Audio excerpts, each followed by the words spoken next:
Je vous souhaite la bienvenue. C'est l'architecte Senoussi, Ahmed Senoussi, architecte urbaniste. Ayant fait un parcours tout d'abord au Maroc, au niveau de l'Institut des techniciens en architecture urbanisme spécialisé à Casablanca dans les années 1997. Une fois fini 2 ans en tant que technicien, j'ai dû continuer au niveau du Togo, rejoindre l'EAMO qui est l'école africaine des métiers d'architecture et d'urbanisme et pour continuer après 4 ans et donc pour sortir avec un diplôme d'architecte urbaniste en 2001. Et une fois le diplôme acquis, on s'est dit il faut vraiment s'acquérir d'expérience.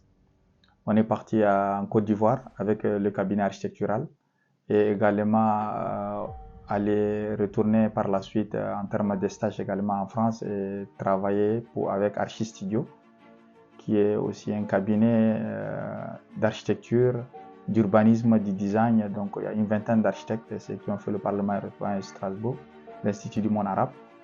Et on s'est dit, après ça, il faut encore avoir un background aussi important. J'ai dû continuer aux États-Unis, et qui est particulièrement au niveau de l'Indiana. J'ai dû travailler aussi, avoir la maîtrise de la langue anglaise et retourner au Tchad en 2004 pour ouvrir le cabinet architectural avec mon associé qu'on est toujours ensemble, qui est Gida Mamad. Donc tous ces parcours, c'est que avoir le bagage intellectuel, avoir le bagage d'expérience et être au service de la population, être au service de son pays pour apporter le meilleur de soi.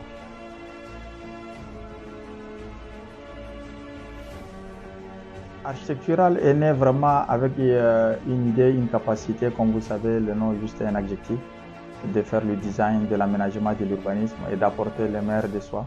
Est né par deux architectes ayant fait la même école et on s'est dit l'union fait la force, donc on a mis sur pied ce cabinet et qui nous a permis de se distinguer par un concours qui est Habitation Toumaï à travers le projet Dura, qu'ils ont lancé un concours pour le logement qui se retrouve actuellement au niveau de la Padoue. Et notre environnement, comme vous le savez, c'est que on a un personnel qui était aussi important par rapport à l'économie. Mais maintenant, vu l'économie qui n'est pas aussi large, donc on se retrouve avec 7 personnels et qui s'élargit au fur et à mesure au niveau de supervision. Donc les supervisions qui nous permettent de recruter, comme actuellement on a aussi sur un projet. Et donc le cabinet s'étend vers l'architecture, vers l'urbanisme, le design. Et maintenant, on accompagne également des projets immobiliers qui dans les résidences personnelles et également des appartements meublés. Et on constitue aussi également dans l'expertise immobilière à travers les banques et à travers également au niveau de l'État en termes d'évaluation. Et on a contribué avec assez de projets dans le domaine des infrastructures éducatives, des infrastructures scolaires et également sanitaires.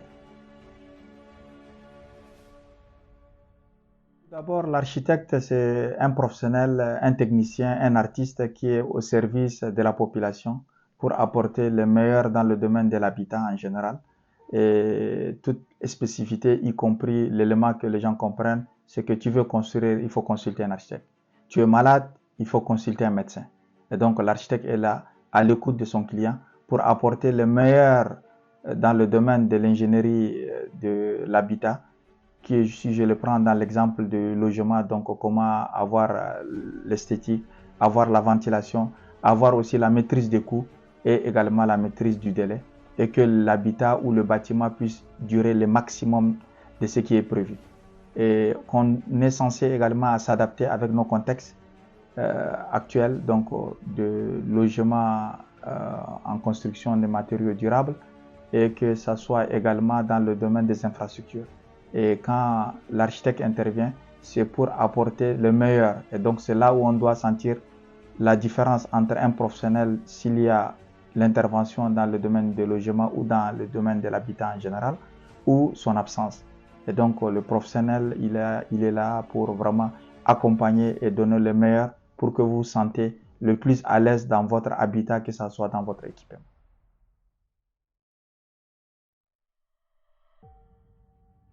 Comme vous savez, ça fait longtemps qu'on intervient dans le domaine de susciter au niveau de nos autorités pour leur dire que pour que la ville d'Indiamena soit vraiment la vitrine comme c'était le souhait de nos plus hautes autorités, il faut se projeter. On est en 2023. Qu'est-ce que va devenir 2020 comme on avait exposé récemment? N'Djamena Vision 2030, Tchad Vision 2030. Si on ne se projette pas, on n'a pas la vision. On a le fleuve qu'on lui donne vraiment le dos.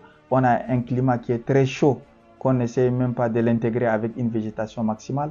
Le transport en commun, également le déplacement piéton et aussi le transport fluvial qu'on a introduit comme projet, la navette fluviale. Donc, N'Djamena doit s'étendre sur ces 4 points cardinaux avec une vision au minimum d'un demi-siècle. Mais si on les laisse ainsi, actuellement, vous construisez selon vos moyens, vous pouvez aller en notaire comme il se doit, sans toutefois qu'on n'applique aucun permis de construire, alors que le décret est là, la loi sur la construction, et on espère également avoir une loi sur l'architecture, qu'on voyait actuellement au niveau de Charles de Gaulle. Ça fait 50 ans qu'on a eu cet héritage de cette avenue, mais vous constatez avec moi cette déformation de l'avenue. Et actuellement, les gens construisent comme ils veulent, même ne serait-ce que Marianda Fak, qu'on est en train de rénover avec une voie bitumée. On n'intègre même pas la végétation, on n'intègre même pas l'interconnexion de logement avec l'assainissement. Et donc, ce n'est pas seulement le goudron ou bien la route sans intégrer d'autres éléments qui font la ville.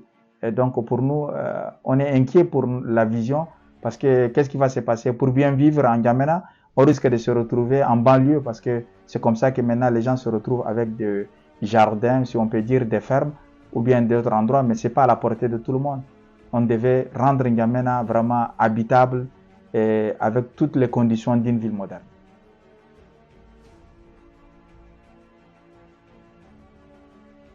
Pour des jeunes architectes qui souhaitent vraiment se retrouver dans ces métiers, que ce soit architecte, que ce soit urbaniste, que ce soit ingénieur, allons vers l'audace, essayons de voir loin, rêvons encore, continuons à rêver, parce que c'est en insistant, en persistant que les portes s'ouvrent, mais ce n'est pas en attendant que les choses viennent vers vous. Malgré toutes nos années d'expérience, on se fait toujours des challenges. C'est comme on a nos objectifs et nos visions 2023. Qu'est-ce que d'ici fin 2023, on va arriver où? On a aussi des challenges. Et donc, si on a des challenges, on a des objectifs, je pense que l'audace peut nous faire bouger. Minimum, gardons les rêves et vraiment réalisons nos rêves. Et quand on fait vraiment un bilan, la jeunesse pourra dire que j'ai rêvé, j'ai pu réaliser, ou si j'ai pas pu réaliser, j'ai acquis l'expérience.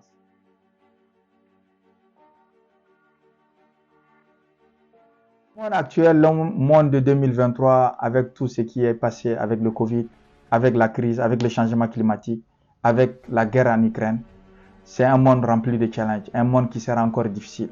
Difficile dans la tête, difficile dans la pratique, mais il nous faut en tant qu'un homme, en tant qu'homme avec grand H, on doit relever les défis. Ces relevages des défis commencent par vraiment produire localement, consommer localement dans tous les sens. Ça commence par l'alimentaire et ça finit par l'habitat et la santé. Imaginez-vous, à l'ère du XXIe siècle, on n'a aucun produit pharmaceutique au Tchad et on ne fait même pas de production alimentaire transformée. Donc tout est importé finalement, on aide les autres à enrichir. Et donc faisons tout pour garder une partie de l'argent qu'on envoie à l'extérieur juste pour vivre, pour que l'économie puisse créer de l'emploi. Parce que cette jeunesse sans vision, sans emploi, c'est une bombe en retardement.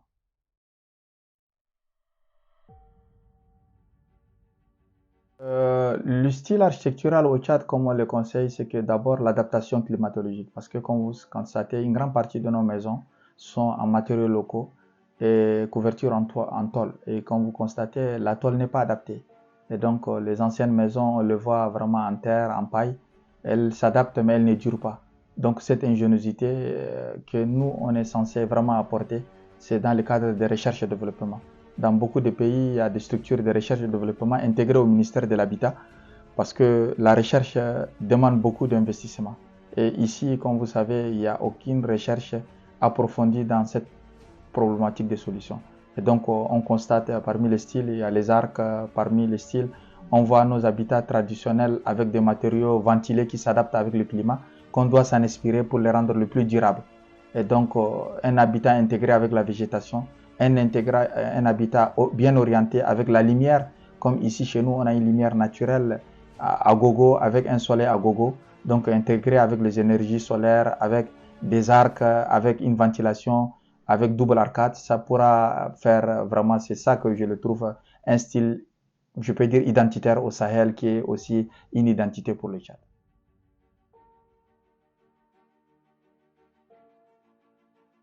L'activité qui me passionne et qui me motive régulièrement, c'est l'arboriculture fruitière, la gestion de l'eau qui est par l'irrigation goutte à goutte, le pompage solaire.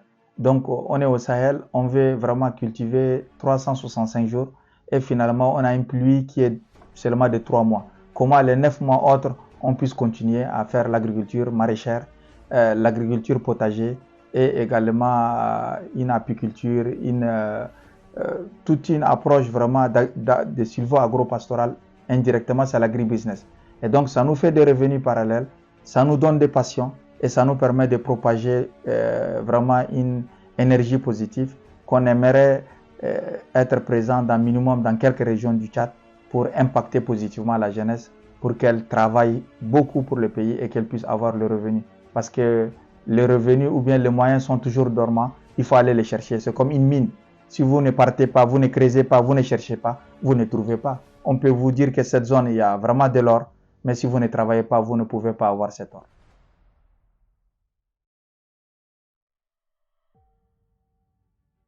Mon préféré reste la marche, également la gymnastie et plus particulièrement être dans une végétation. Ça, c'est devenu vraiment quelque chose parce qu'une végétation d'une vingtaine, de quinzaine d'hectares entre les arbres, quand on fait une promenade, on se rend compte qu'on a fait 2-3 kilomètres et vraiment on se recharge d'oxygène, d'énergie positive et également d'une pratique agricole qui nous permet d'être en bonne santé et de maintenir la forme et pour continuer toujours à répondre aux nouveaux challenges et d'apporter le meilleur de nous-mêmes parce que notre durée sur Terre elle est très longue.